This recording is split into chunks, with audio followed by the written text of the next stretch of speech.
The Baltimore Ravens have an opportunity to right one of the few wrongs in Lamar Jackson's career this upcoming Sunday when they travel to New York to take on the Giants. If you aren't already aware of it, Lamar Jackson has been fantastic historically when facing NFC opponents, posting a record of 23-2 as a starter. Those two losses were to the Eagles this year in Week 13, and the other came against the New York Giants in Week 6 of the 2022 season. The Giants this season have been nothing short of a mess and have served as a cupcake matchup for almost every team they've faced, boasting a record of 2-11 coming into the game. The Ravens with Lamar under center have a record of 4-1 when coming off of a bye week, and with only a month left in the regular season, it's time for this Ravens team to get back to being one of the most dominant in the NFL, and this Giants game provides the perfect springboard for that. Many of you that already watch my videos are aware that I'm not one to make brash or overconfident claims. So please keep that in mind when I say I believe this Ravens team should absolutely demolish the Giants on Sunday. But before we put a check mark in the win column, let's take a look at each team's main cast of characters that will likely decide the outcome of this matchup. Let's get to it.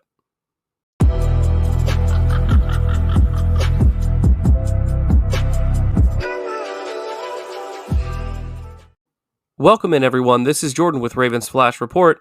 Feel free to go ahead and like this video if you enjoy it, subscribe and turn notifications on if you're new so you don't miss a video, and let me get your thoughts and final score predictions for the Ravens Week 15 matchup against the New York Giants down in the comments section below.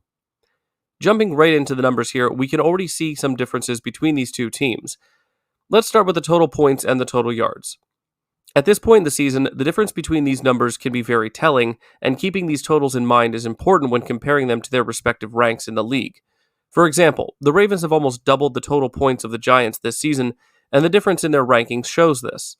However, the Ravens rank 7 spots lower in total points allowed than the Giants, and yet they've only given up 25 more points on the season. It's the same situation with the total yardage as well. The Ravens are first in total yardage and have outgained the 26th ranked Giants by nearly 1,600 yards, but in total yards allowed, the Ravens are again lower in ranking by 6 spots this time, with a total difference of only 146 yards. The scariest number on the screen for Giants fans, and the ones that will have Ravens fans licking their chops, is the Giants' rushing defense. Not only are they the 4th worst team in total yards allowed, they are allowing nearly 5 yards per carry and have given up almost 100 first downs to the run, meaning teams are able to continue drives on them and run the clock, tiring their defense out and making their own offensive woes worse by limiting their possessions and opportunities to score. The passing game might look a little better for the Giants, but that mainly stems from the fact that teams don't really need to throw on them when the run game works so well, hence why we see that they have the second fewest pass attempts against them. Another hit this Giants team has taken on defense is up front, where they've lost 2 of arguably their best players in defensive lineman Dexter Lawrence and outside linebacker Azeez Ojulari, both of whom were on pace to have career highs in both sacks and tackles for loss. With both of them on IR, the Ravens will need to focus their efforts on keeping other prominent Giant defenders from impacting the game too heavily. Guys like Brian Burns and Kayvon Thibodeau will test our recently re-exposed offensive line, who will need to re-earn our confidence by opening up running lanes and keeping both of these two out of the backfield. Lamar and the Ravens receivers should have a fairly productive day if they do end up opening up the pass game, despite the Giants boasting the 6th lowest passing yards allowed. You see, not only do we need to remember that they have been thrown at the 2nd fewest times in the league, when teams have gone to the passing game, we can see that the Giants are allowing a league average in net yards per attempt at 6.2 yards. This is a metric that the Ravens passing game actually leads the league in, with an average of 7.9 net yards per attempt. The Giants won't find much relief from their corners outside of Adoree Jackson, who leads the group with a commendable 69.6 passer rating against him, as well as leading them with the lowest completion percentage allowed with a 42.3%. The top 5 corners that have played in at least half the games for these Giants this season have given up 10 of the Giants' 14 passing touchdowns, have an average passer rating of 111.1 against them, and a combined completion percentage of 69.2%. Now, these numbers include Adoree Jackson's contributions, which, as you can imagine, makes it look better than it is. The Giants' safety will provide a bit more support for this Giants secondary, but unfortunately, they have also been bitten by the injury bug. Dane Belton and Jason Pinnock will be shouldering pretty much all of the work at the safety position, with rookie Tyler Nubin headed for IR as of this week. The lack of consistency and reliability for the secondary proves to be one of the many chinks in the armor for this Giants team. But let's move on to the Ravens' offense, and in particular the passing game, which is going to come up against this Giants secondary. It seems as though, with the exception of Deontay Johnson, all hands should be on deck for the Ravens' tight end and receiving room as Rashad Bateman is back practicing after the bye week. Now, when I said that I think the Ravens' passing game could be productive against this Giants secondary, I was mostly thinking in the capacity of using Derrick Henry and the run game to bring the safeties down in the box and open up throwing lanes for Lamar and the receivers. This doesn't feel like a game where the Ravens come out throwing on first down, using the pass game to open up the run game. As much as I can see Lamar Jackson throwing for over 300 yards on this team, I don't think that's how the Ravens game plan for this matchup. This feels more like a game where everybody outside of Zay and Andrews get less than 5 targets, but when they do connect, they get big plays out of it. In fact, I wouldn't be surprised if Zay Flowers led all Ravens receivers with a stat line that reads something like this: 6 for 8 for 115 yards and a touchdown. Andrews might have another 5 reception game with a touchdown, but stays under 60 yards. Again, I don't think the focus on passing efficiency over passing production is indicative of Lamar and the Ravens offense being unable to take advantage of the Giants defense. It's simply the fact that, just like most other teams that have faced the Giants this year, I don't think they'll need to throw the ball much. I know that in the opening, I made the statement that I believe the Ravens should absolutely demolish this Giants team, and that stems from the fact that I believe Derrick Henry will flirt with about 200 yards from scrimmage in this game. I know that John Harbaugh mentioned earlier on in the season employing a plan to keep Henry fresh for later on so he isn't worn down before January. But honestly, as far as I can tell, there's been absolutely no evidence to show that Henry is slowing down or getting worn out at all.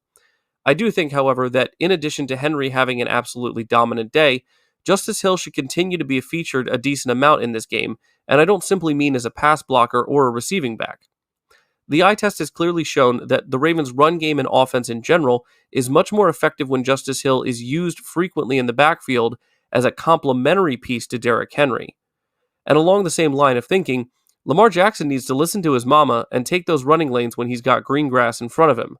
If you literally have Devontae Adams studying your tape and claiming that you're one of the most dangerous NFL players he's ever seen with the ball in his hands, I think it's pretty obvious that you shouldn't let that talent go to waste.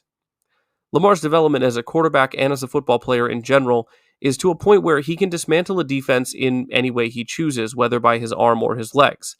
He also has legitimate weapons around him on offense now that allow him to take off his Superman cape every once in a while, such as Derrick Henry, Zay Flowers, and of course Mark Andrews. All this offense really needs to continue to be one of the most dominant teams in football is competent and consistent play from their offensive line. That's really all we need at this point. Moving over to the Ravens' defensive side of the ball, I definitely see this game as one that could be another step in the right direction for getting this defense back to where we all believe the standard should be for a Ravens defense. There really isn't any Giants offensive player that concerns me to the point that I feel like they could break the game wide open. The two players that I believe could have the highest impact for the Giants in this game against our defense are two rookies, running back Tyrone Tracy Jr. and wide receiver Malik Nabers. Both of these playmakers are the best I believe the Giants have to offer, so going up against a Ravens defense which is still top 5 in the league against the run and has shown massive improvements against opponents' passing game is a big ask for these two rookies to help their offense overcome. Typically this season, when the Ravens' opponents have an offensive point man, so to speak, the Ravens defense doesn't do too well. A couple examples would be Devontae Adams for Las Vegas and Jamar Chase for the Bengals, who both cleared 100 yards and a touchdown, with a few honorable mentions like Terry McLaurin from the Commanders and Courtland Sutton from the Broncos, who also gave the Ravens defense a lot of trouble. Teams that operate more off of a committee approach, however, don't work as well against the Ravens. The Bills, Buccaneers, and Chargers are a few of these teams that the Ravens were able to keep under wraps pretty well. With Tommy DeVito getting the start against the Ravens over the injured Drew Lock, it will be interesting to see if the Giants' offense looks as putrid as it did the last time DeVito trotted out there against the Tampa Bay Buccaneers back in November. In DeVito's last game, he went 21 of 31 for 189 yards, 0 touchdowns, and 0 interceptions, while being sacked 4 times with a passer rating of 83.9. As far as the two biggest playmakers DeVito has at his disposal being Nabers and Tracy, they haven't exactly thrived since Daniel Jones was released following the Giants' loss to the Carolina Panthers. Since the release of Daniel Jones, Nabers is averaging over 10 targets a game and over 6 receptions, but that's really only amounting to an average of 70 yards per game, and he hasn't had a touchdown since week 3. Tracy, on the other hand, definitely isn't seeing his rushing numbers take off over the last 3 games, averaging just under 40 yards per game on 11 attempts, which should come out to around 3.6 yards per carry. Tracy has at least found the end zone twice, however, and his usage in the pass game has seen a massive surge as he's caught 11 of his 17 targets for 99 yards over the past 3 contests. Before these 3 games, Tracy was only averaging 2.3 targets per game and had a total of only 117 receiving yards. The only other offensive players that might even slightly catch your attention from a usage and production standpoint are wide receiver Darius Slayton and backup running back Devin Singletary. Slayton is averaging 3 receptions per game on the season, but over the last 3 games, he has 4 total catches and 35 total yards. Singletary has been equally unimpressive, being asked to run the ball only 11 times and catch it twice over the last 3 games, totaling 34 yards on the ground and 7 through the air. If I haven't convinced you yet of how utterly the Ravens should dominate this current form of the Giants, let me read off a few more stats to showcase how complete this victory should be for Baltimore. Over their last 3 games, the Giants have scored a total of 38 points, averaging 12.6 points per game. They've committed 29 penalties. They've had a touchdown to turnover total of 4 and 4. They have gone a combined 13 of 42 on third downs, which is 30%. They've totaled 817 yards of offense, which is 272.3 yards per game. They've gotten 50 first downs across the 3 games and punted the ball 17 times for 695 total yards. For a direct comparison, let's take a look at the Ravens' last 3 games and see how they stack up. Now, this is a period that has undoubtedly been our worst offensive showing. And over those 3 games, we've scored a total of 65 points, or 21.6 points per game, committed 25 penalties, have a touchdown to turnover total of 8 and 3, combined for 18 of 41 third downs, which is 43%, totaled 1,090 yards on offense, or 363.3 yards per game. They have gotten 59 first downs and punted 11 times for 571 total yards. If this comparison seems underwhelming, remember that we played the Steelers, Chargers, and Eagles, while the Giants played the Buccaneers, Cowboys, and Saints. The Ravens are far and away the more talented team on both sides of the ball, and on Sunday, I expect that to be so evident that Lamar is comfortably on the bench with an overly large coat, cutting it up with Zay Flowers and other starters by the fourth quarter. My final score prediction for the game is Ravens 44, Giants 10. I look forward to watching this game in person and giving my first live post-game reaction on site after the game is over, so be on the lookout for that after the game. Don't forget to give this video a like if you've enjoyed this Week 15 game preview. Subscribe and turn notifications on if you're new around here, and put your thoughts on the upcoming game as well as your own final score predictions down in the comments section below. As always, guys, stay safe out there, and go Ravens.